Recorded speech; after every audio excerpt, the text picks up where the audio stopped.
This way, this way. You want to sit on both sides? Yeah, I'll sit on this side. Kim.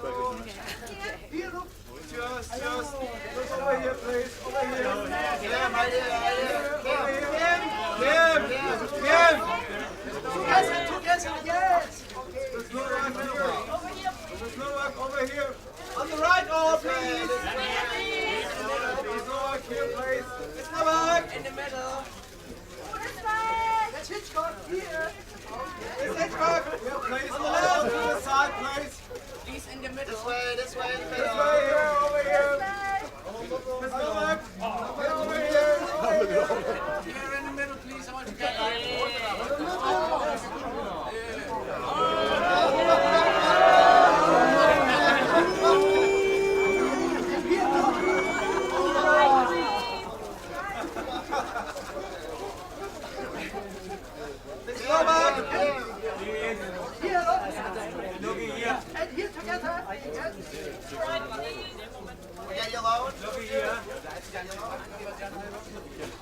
Could we once get Miss Novak alone, please? Absolutely.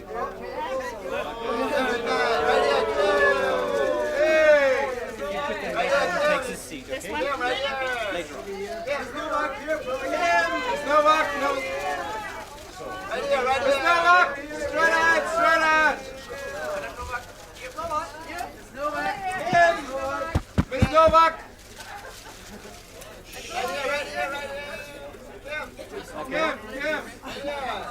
Moment, ich mach das, ja?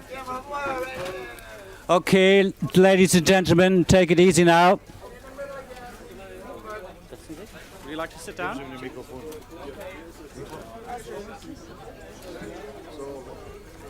Können wir uns bitte setzen? Bitte die Plätze einnehmen. Thank you very much indeed. So, können Sie sich bitte sitzen? Bitte schön. Können wir uns bitte setzen? Thank you very much.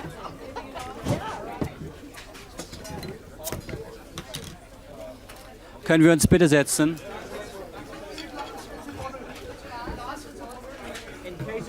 So, if you would please sit down. Okay. Could you please sit down? All of you. Thank you. So I would like to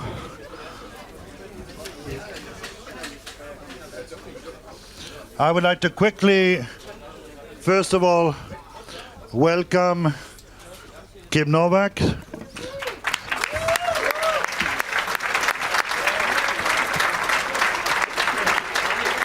Patricia Hitchcock, daughter of Hitchcock.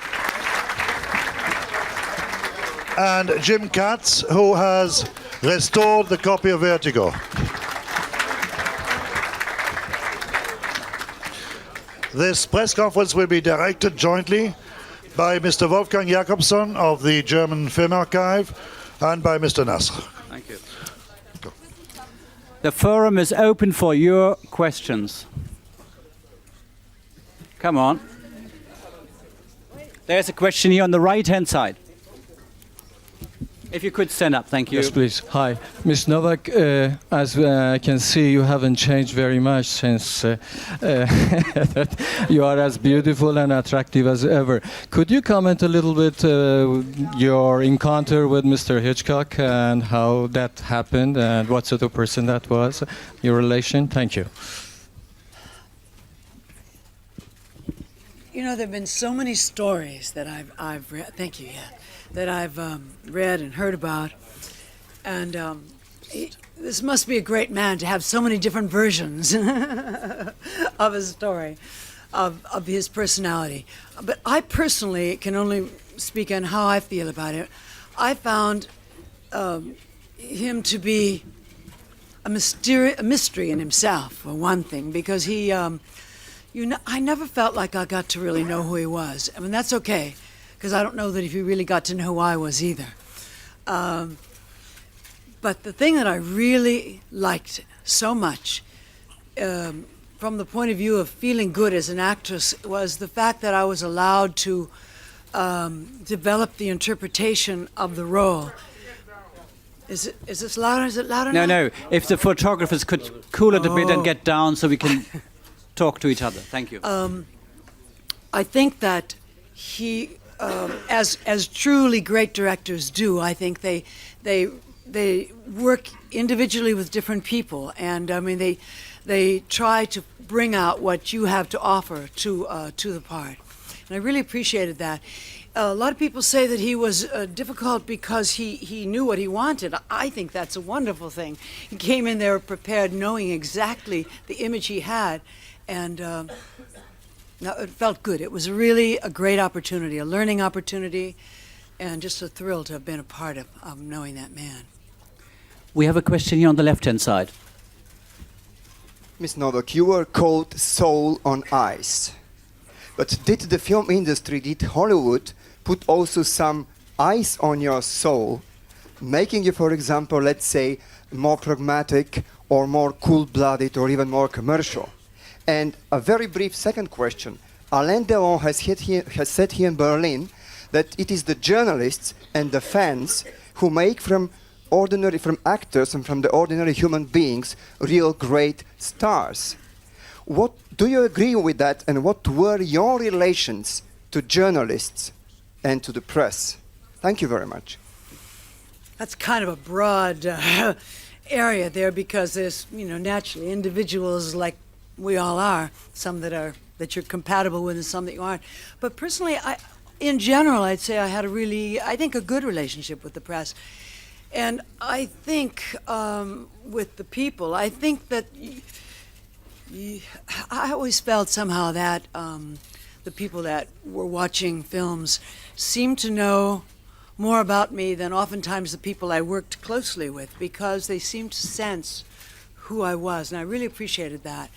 And but I really do think that's true. I think that an audience tunes in to where you're coming from. They're not just looking at the surface of something. And I have the Vertigo to thank a lot for showing, I think, it was a very special role. I mean, what an opportunity. I just happened to be at the right place at the right time. Sorry, we need a microphone for this. No. Soul on Ice. I don't know. Ice on Soul. I think someone else could comment on that better than I could.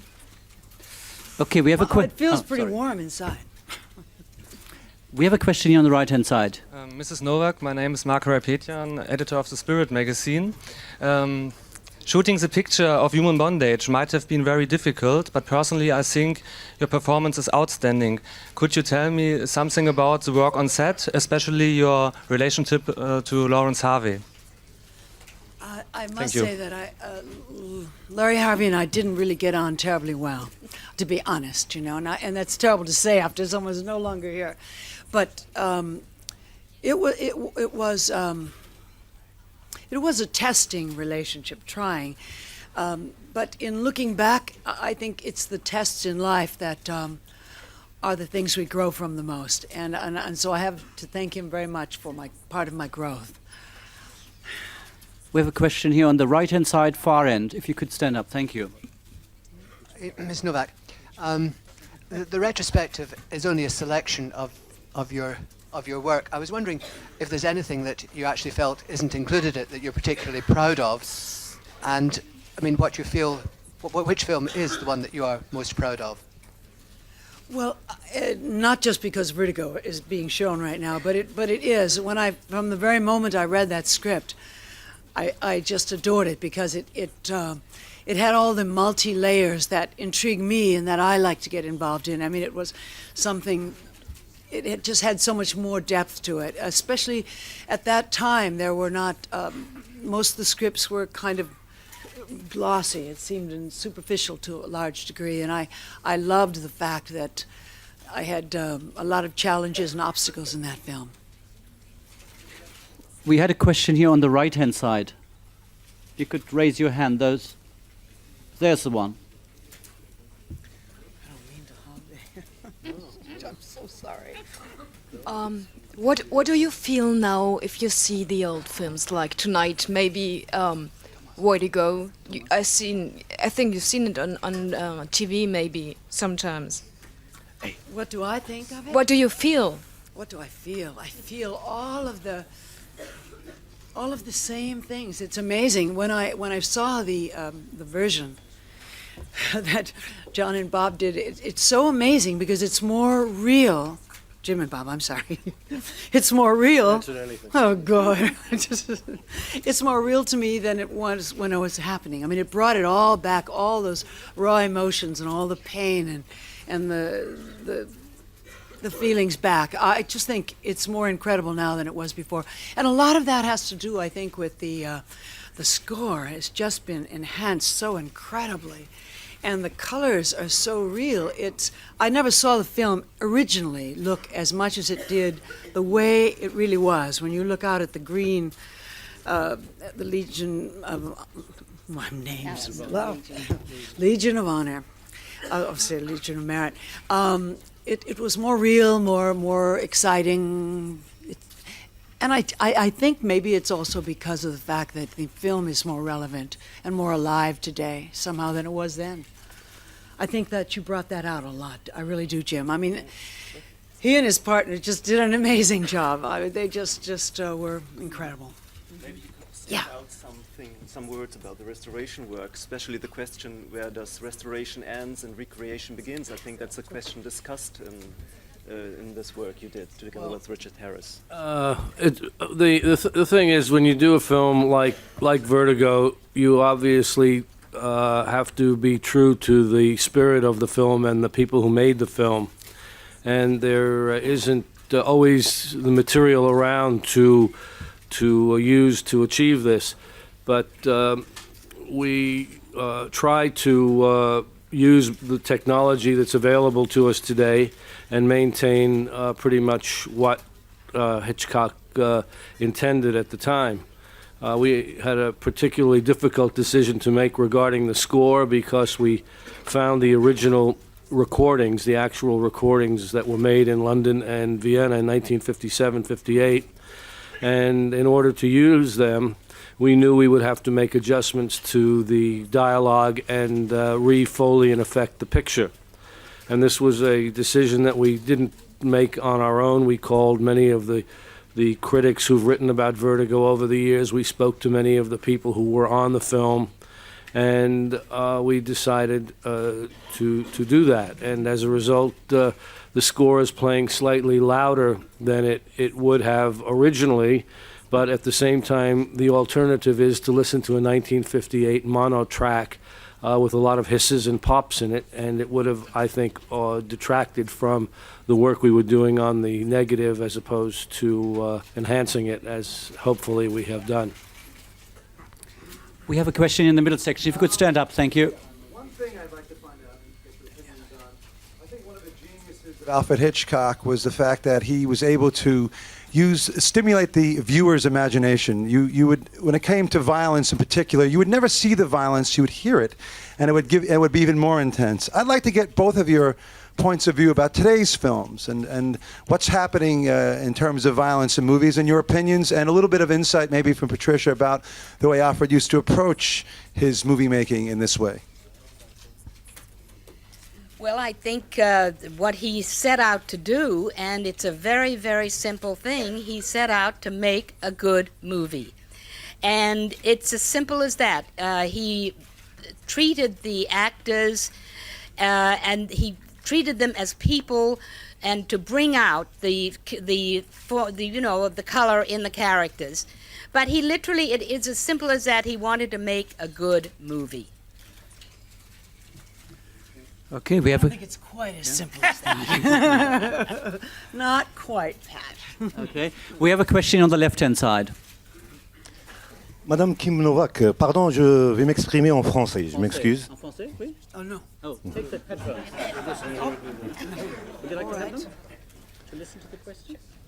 Madame Kim Novak, vous avez derrière vous un grand capital d'expérience dans le cinéma et l'art, bien sûr. Ne pensez-vous pas qu'en cette fin de siècle, le cinéma s'essouffle par rapport à la concurrence de la télévision, du satellite et du vidéo? Que pensez-vous? Et ma deuxième et dernière question, en tant que star actuellement, quel conseil pouvez-vous donner à la nouvelle génération du cinéma? Et merci, madame.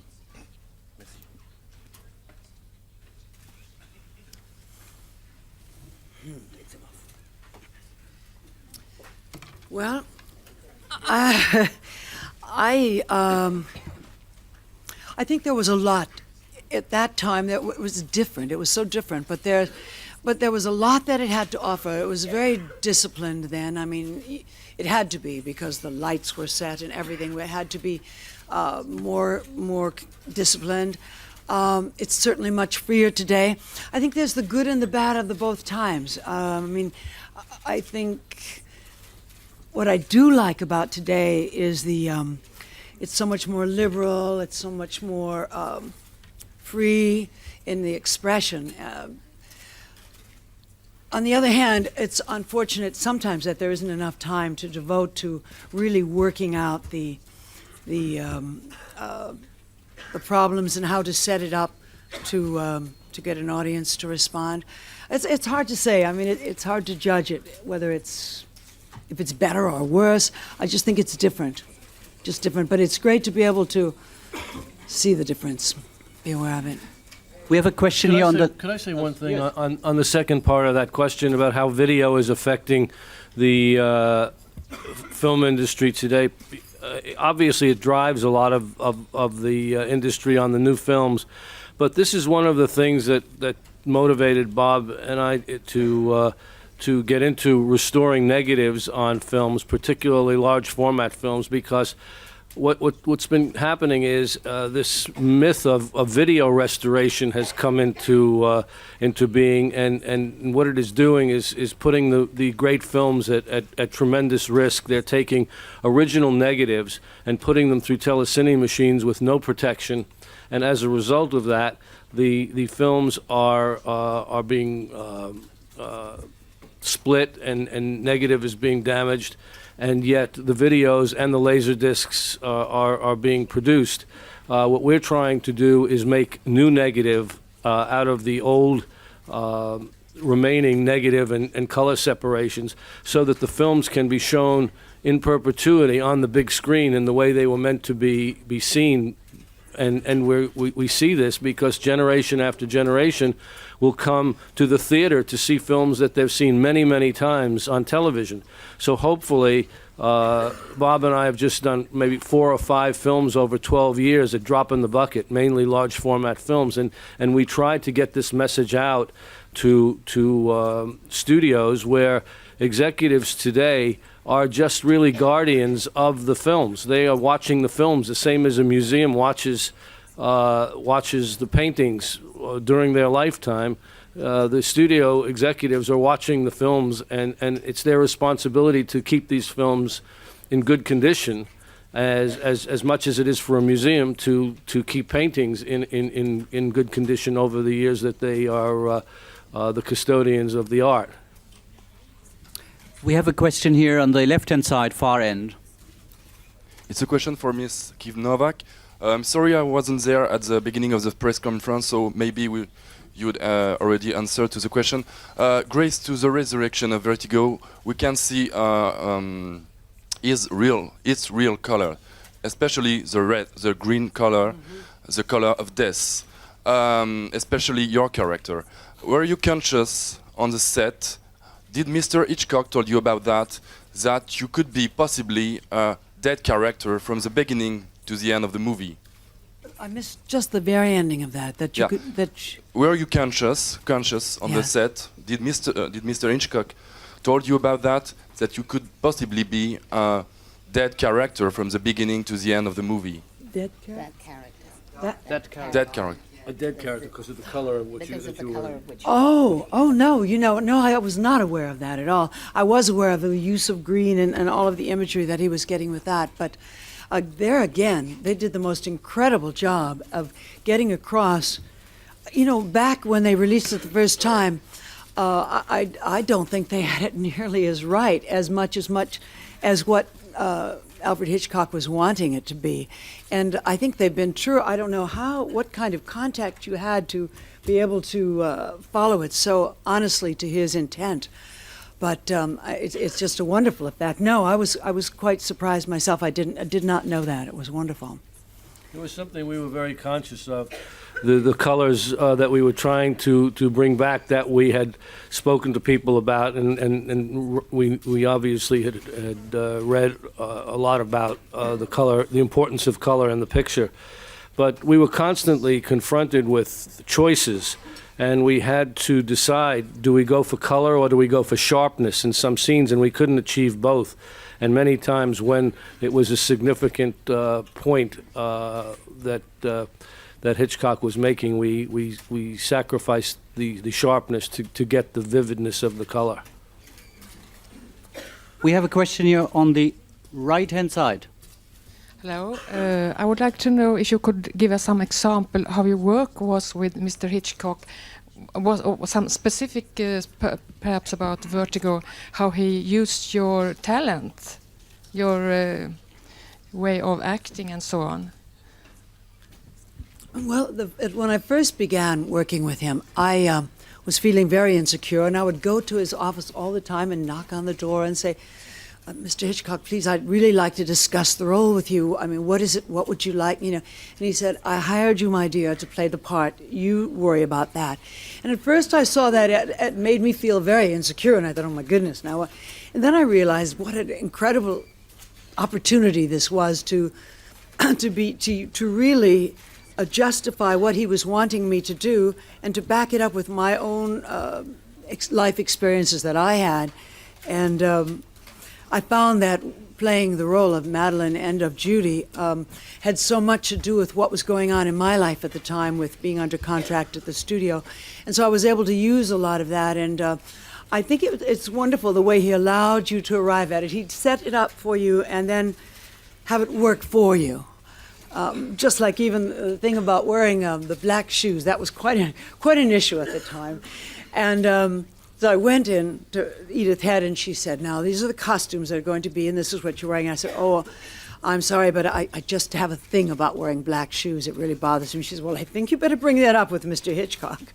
And so set up an appointment, and we went to his office, and he really did a wonderful thing, because he heard me out, and I must have talked on and on about it, because I wasn't sure if he got my point, and he was just going, mm-hmm, mm-hmm. So I'd go on a little more and embellish it a little bit more and try to make him understand. And at the end of it, he smiled and he said, you will wear those black shoes. And then I thought, this is a challenge. And then I realized that the more I talked, he did truly listen, because of the fact that he realized this is exactly what he wanted for the character of Madeline, especially because I had to wear them, and it was almost as if the shoes represented Carlotta, the past. And it was like with every step she was being pulled in the past and the future and now. And what a wise man he was to hear me out, let me say my piece so that I would get off his back about it, and then get on with wearing the shoes and making it work, you know. He knew how to do that. He knew how to draw even the difficulties and the insecurities of people, and know how to bring that out and use them. We have a question here on the left-hand side. Congratulations on your Golden Bear, Miss Novak, for your lifetime achievement. But how do you appreciate this prize? What place will it have amidst your other awards and prizes? And you were so privileged to have fine actors as your partners in many of your films. Let's mention some of them: Kirk Douglas or Dean Martin, Frank Sinatra, Jack Lemmon. But still do have a special favorite among them all. Just like, for example, Sophia Loren had Marcello Mastroianni. Well, without doubt, Jimmy Stewart. I mean, there's no doubt of that. I don't even know if I'd have stayed in Hollywood as long as I did if it wasn't for meeting that man, because he was such an inspiration. Here, Jimmy Stewart, yes, without a doubt. He was an example of somebody who, living in Hollywood all his life and yet never was part of Hollywood, really, always maintained his own personality, his own character and style, and a very simple man who he just made me feel so at home. It made me feel so welcome, because he he was real and genuine, and he was never concerned with what angle is, to make sure that his side was just right or how he looked. He was really just concerned on doing his job and bringing honesty to his role, and that was an inspiration for me. Loved it. The best. We have a question. Me, yes? Yes, the Golden Bear. How do you appreciate the prize? I won't believe it till I see it and feel it. We have a question here on the right-hand side. A question to Patricia Hitchcock. We know a lot of recollections of Sir Alfred as a filmmaker. It would be nice to hear your personal recollections of him as a father. As a father, we were very, very close. It was he and my mother and I, and we were together all the time until I got married. He loved taking me shopping on Saturdays. He did all the normal things that people think he is so abnormal, and he really wasn't at home. We have a question here on the right-hand side. No, it's a lady. Sorry, sir. Sorry. Behind you. Yep. Yeah. Oh, sorry, I couldn't recognize you. I'm sorry. Ms. Novak, not long after the competition of Vertigo, you met Jimmy Stewart again for another film, the enchanting romantic comedy by Richard Quay and Bell Book and Campbell. Was that film designed as a comic relief to Vertigo, or a parody, or was it just an idea to show us your wide range of interpretation as an actress after Vertigo? I believe at the time what it was an exchange that they had worked out. Am I right? Jimmy Stewart was, I went on loan to Paramount, and then he went to Columbia for Bell Book and Candle, but it was wonderful to be able to follow that with something lighthearted like that. We had great fun with that one. Great fun. Yeah. We have a question here on the right-hand side. Ms. Novak, I would like to know what it meant to be under contract in a studio and how influenced Hollywood your career as an actress. Being under contract at Columbia Pictures, I can only speak of that, but Harry Cohn was the, I want to say director, but he was the dictator of Columbia Pictures. But he made life difficult, but again, I think it's how you respond to things. And at the time, it was very painful, but if one can endure and get past the difficulty of it, there's a lot to learn from it. And I, in retrospect, have much gratitude to Harry Cohn, because he really knew the business in a different way than a normal businessman would. He had an instinct. He was really tuned in instinctively, and a sense of what to do, what films. When Harry Cohn passed away, it made a big difference in my career, just because of the fact that no one else knew how to choose the right picture with the right actor, how to put that combination together. He just had an innate talent for that. And he was strict and he was hard to work for, but actually my best teachers have been, and I included with that group Otto Preminger, who I think was a great director as well, and a blessing in my life because I learned so much from him. We have quite a number of questions ahead of us, so please formulate the question a little shorter. Thank you. It's the right-hand side here.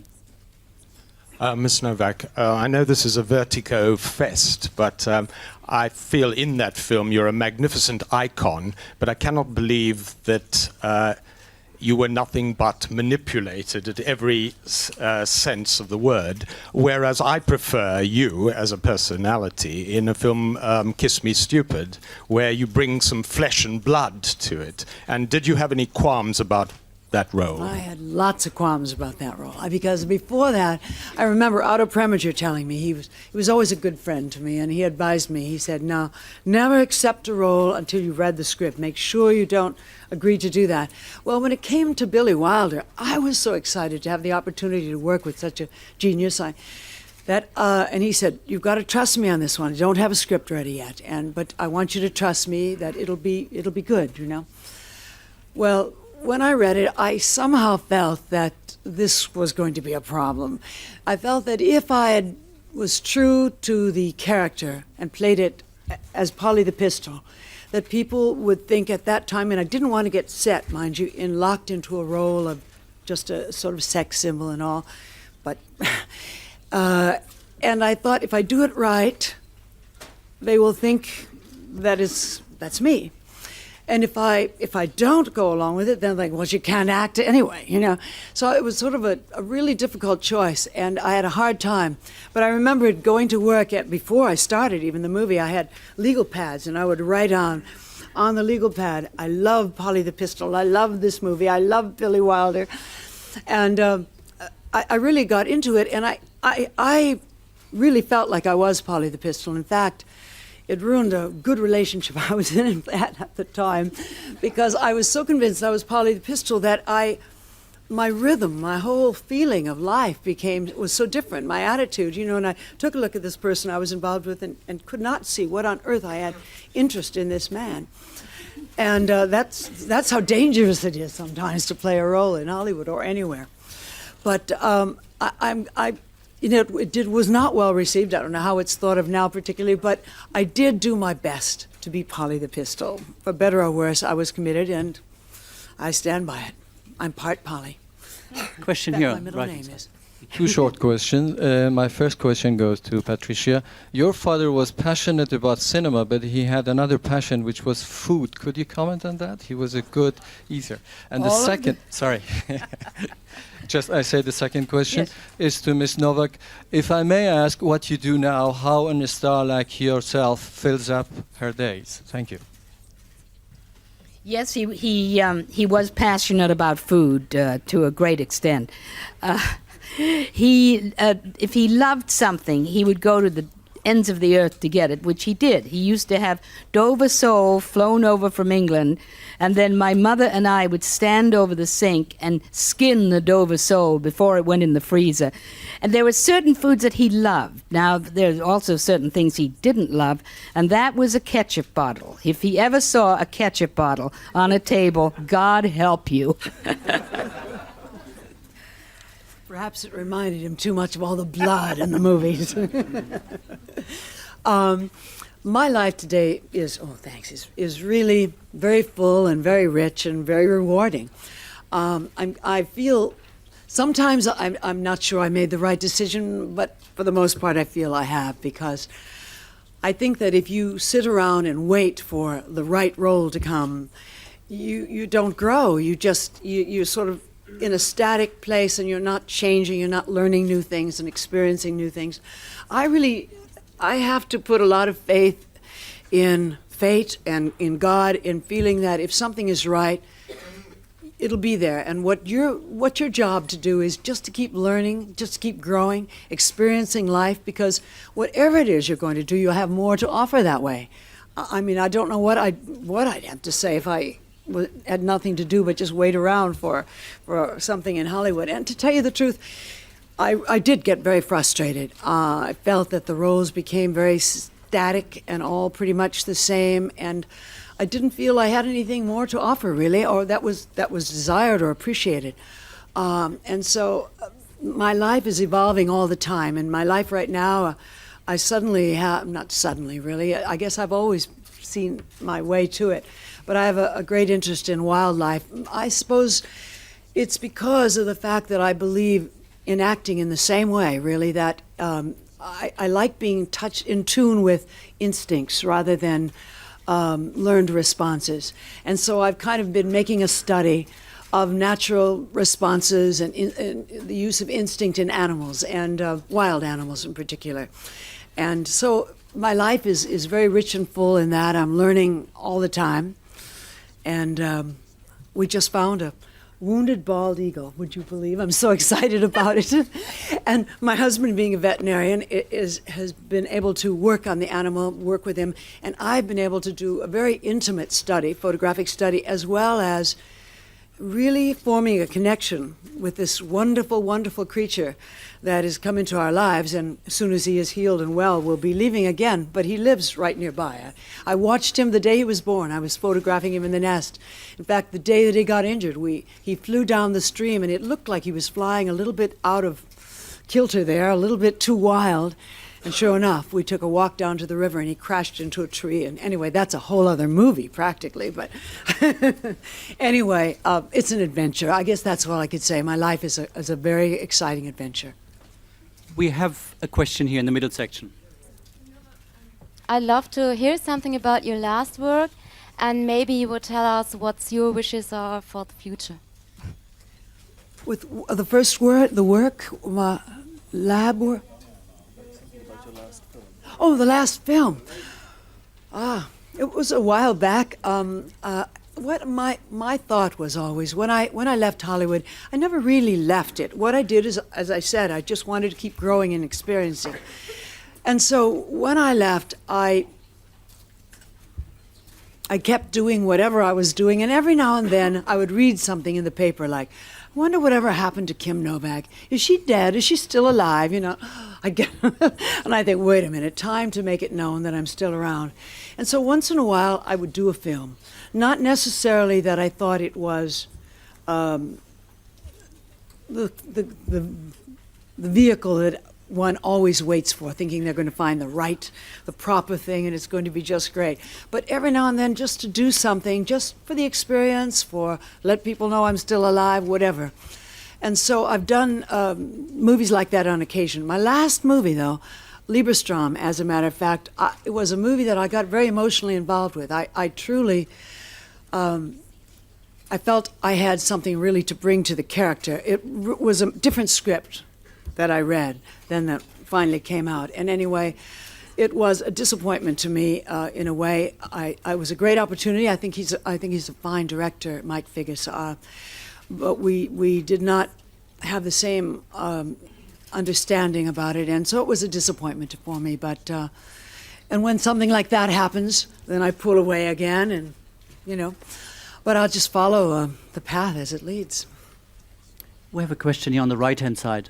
Ms. Novak, you mentioned the name Preminger a couple of minutes ago, and quite apart from the fact that we are talking about Vertigo most of the time, I think your role in The Man with the Golden Arm within your life's achievement deserves some comment from you as well. Thank you. It's really not so much from my point of view as my character that I played, but I think it's an incredible movie. I think Otto Preminger did a superb job, and I think it's a movie that's so right for today, because I wish I could talk Jim and bomb into doing that one over, because, well, it deserves to be out right now. There's so much. I mean, it speaks so much to today. And there again is a movie that has one of these incredible scores, just an incredible score that that would be enhanced with today's point of view. And knowing the honor and the responsibility that both Jim and Bob have, they're true to the author and to the director's point of view of wanting to express that. I would love them to do that. Gosh, I'd love to see it. But I know they have so many other things they've got to work on first. But I'll keep my fingers crossed, if it's meant to be. We have a question here in the middle.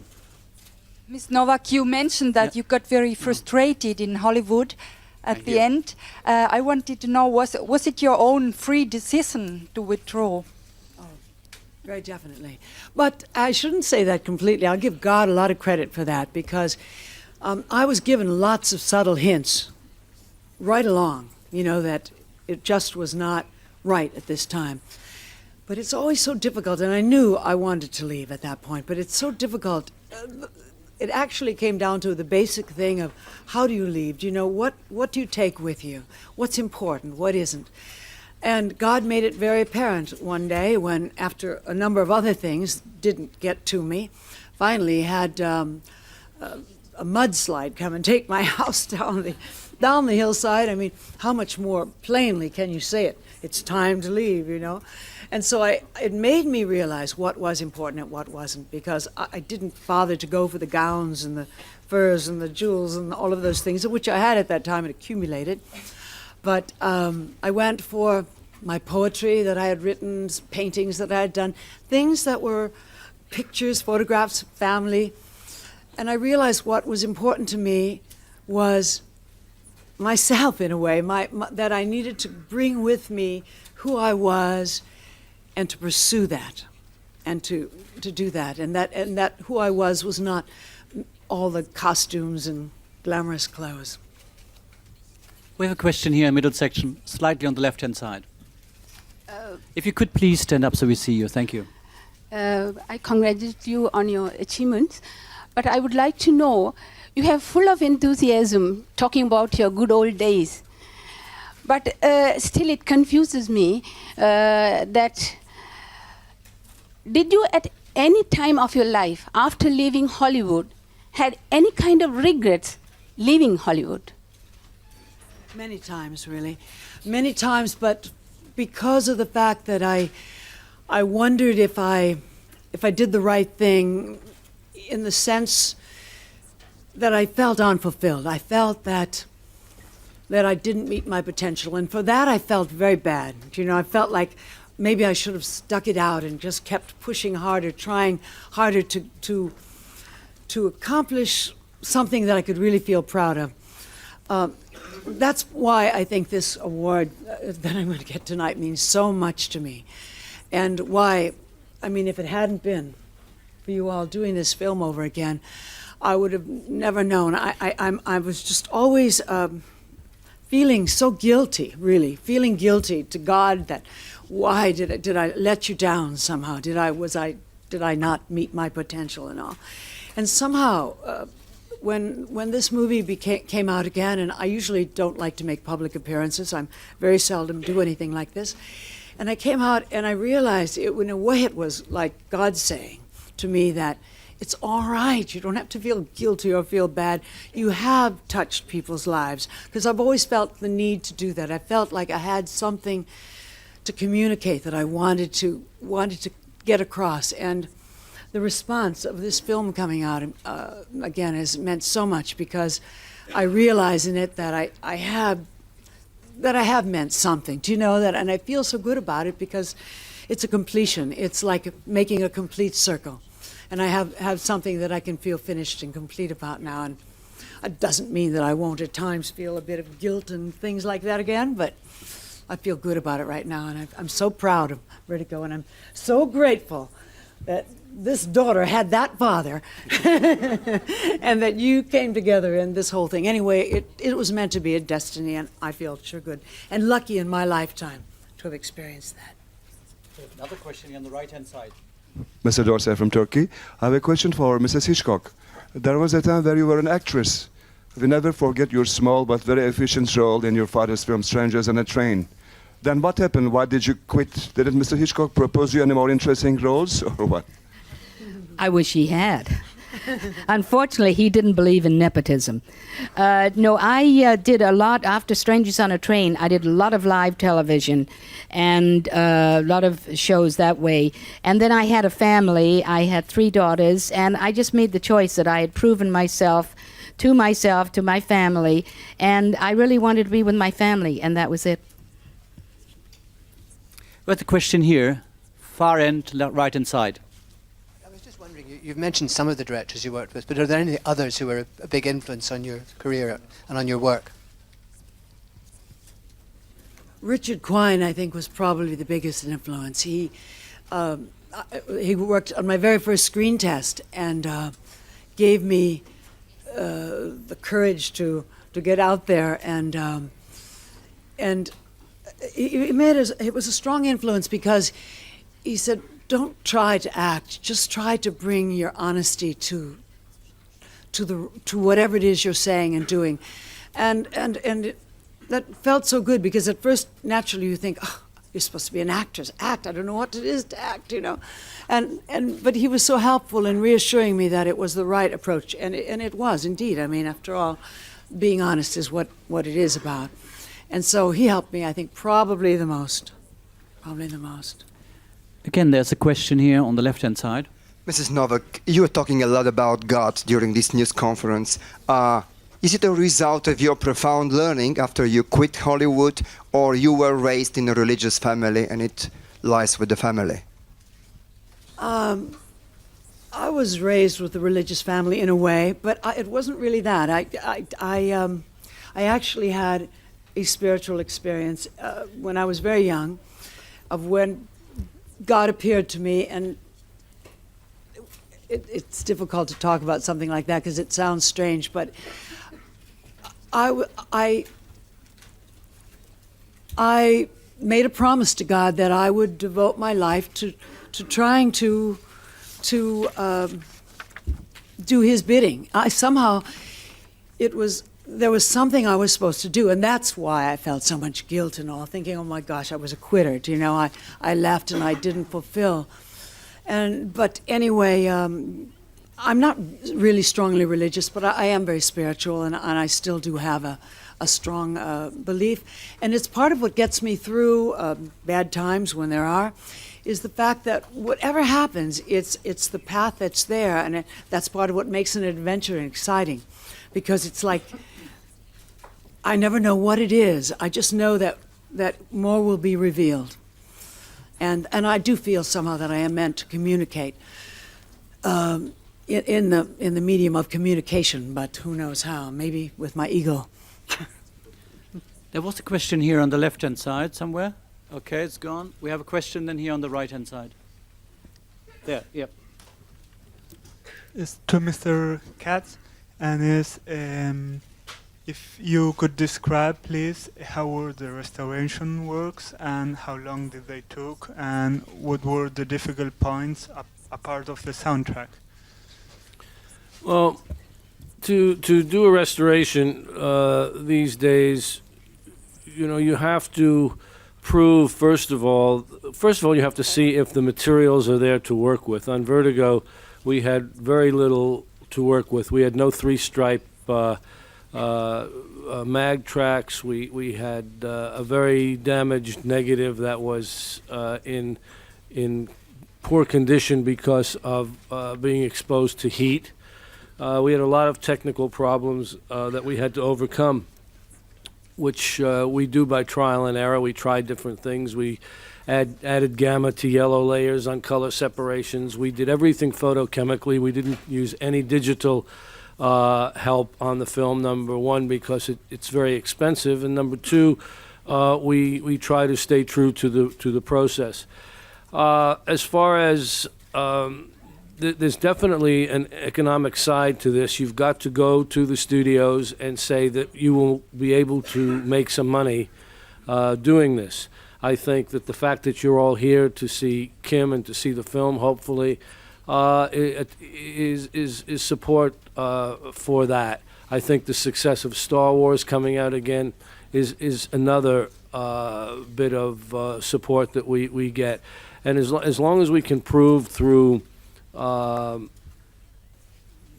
experience that there's an audience, that there's obviously a video follow-up to this and television exposure, we have to make this an economically sound investment for the studio. They don't have to make millions and millions of dollars on it, but at least we have to pay our own way.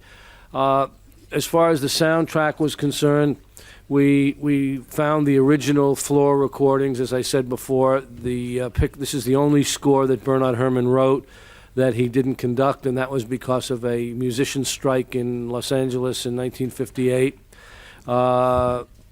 Alfred Hitchcock and Herb Coleman went to London to record the score with Muir Matheson. The British unions subsequently sympathized with the American unions, and they ended up finishing the score in Vienna. We had very little's changed in the recording procedures over the years. It's been the reproduction, basically, the speakers, the reproduction of sound.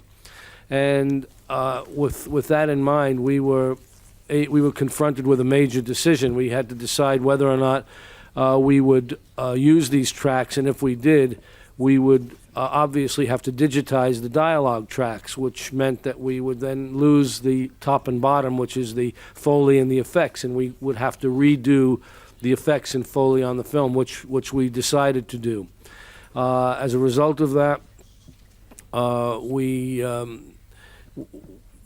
had to make concessions to that. We had to cover sound Every day we were confronted with something that we had to deal with. But in the end, I hope we made the right decision. At least the response to the film is such that we think we did.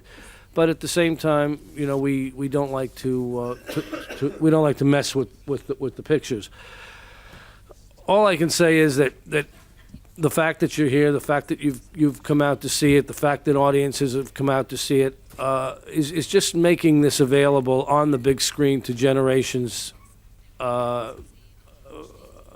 in future generations. I'm happy that my children were able to come in and see it in the theater. And it was strange, after we finished, Bob and I, we were putting the picture up at the Ziegfeld in New York, and we said, you know, to each other, it was a very weird situation. It wouldn't be great if we could walk into the theater right now without all the baggage, without having worked on this for 2.5 years, and see this film for the first time as if we had never seen it before, like so many kids were going in that day to see it. And we had a cross-section of people coming in, having seen it in 1958, having thought they saw it, but really not really getting it. They didn't really understand the nuance. They didn't really see where the director was coming from. And they took, I think, Kim's performance for granted at the beginning. And I think that again, the response to her performance over the years, the fact that it's lasted, shows that I disagree with the gentleman who said that he thought that her performance was manipulated. I think the more you get to know Kim, the more you see that that's not true. But when you see an audience that's thought they've seen the film, and then you see audience that's seen it on a 10-inch or 12-inch screen with deodorant commercials, you know, every 10 minutes. And then you see an audience that's seen bad prints and bad videos. And then you see audiences who don't know how it's going to end. And when you get this group together and you get a response in the theater, it's just really gratifying, and it really makes the work that we put into this worthwhile. We have one final question, is that right? Yes? A very final and quick question. Thank you very much. Could you get up? Could you please get up so we can see you? Thank you. It's a question to Ms. Novak.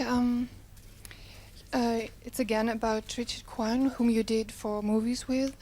Do you think that especially Strangers When We Meet was really appreciated at the time it came out? And another question, is it true that you're still planning to write your autobiography? Strangers When We Meet, I really don't know how it's being received, if it's being seen or received. I enjoyed doing that movie. I think Richard Quine gave a very, he had a very distinctive style, and I think Ernie Kovacs, I must say, he was amazing in that film. I loved him in that as well as in Bell Book and Candle. I don't really know how it's going. I'm not terribly involved with if how the reaction is. I try not to be anyway. And the last part of that was about the biography of. Oh yes, yes I am. I'm working on it. It keeps changing all the time and evolving. But it's great because the way I'm working on it is based on today, looking back in reflection, but with comparisons of my wildlife then and my wildlife now. It's totally different meanings and different wildlife. Different wildlife. Well, that's what I'm going to call it. I change titles every month, but right now it's my wildlife then and now. I'm sorry. Sorry. Yeah. Thank you very much for being here. Thank you for your interest, and hope to see you this evening.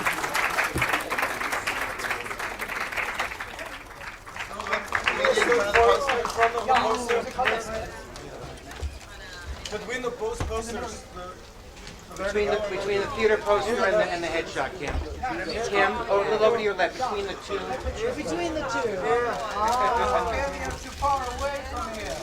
Well, Kim up here.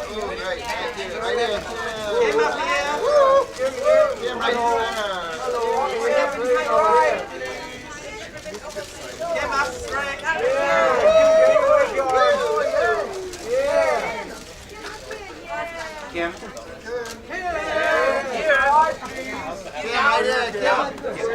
Kim.